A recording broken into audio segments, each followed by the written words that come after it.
Halong lang knya namar Swa mình tôi shi mê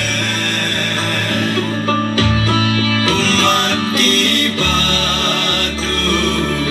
Em ngam la ban ple Swa ba ai u ple Ki Xiar ki mau lên ai Klem bao bur thei Asha Ei ki nang char ngai Ching sha tem rao ala Nu kan wai kan tu Nga chao ki ma Cô thành mau shin ru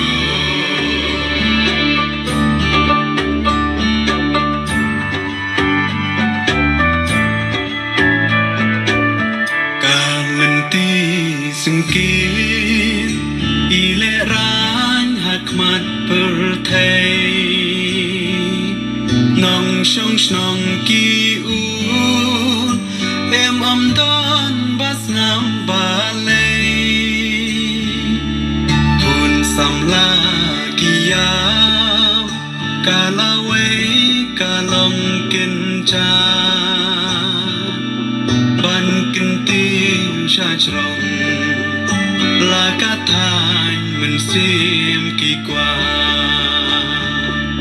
cô thành mau sinh rốt cha ấy cả là quay trong pha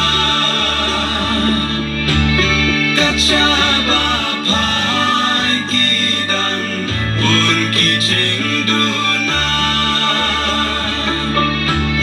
pha lòng lăng nhã mình tôi shi mê Umat ki badu Em ngam la ban ple Spa ba ai u ple Ki Xiar ki mau lên ai Klem bao bur thei Asha Ei ki nang char ngai Ching sha tem rao ala Nu kan wai kan ko Nga chao ki ma Cô thành mau shin ru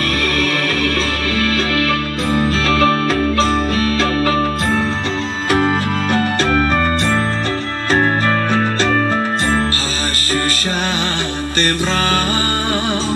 ha ki bor ki bahakli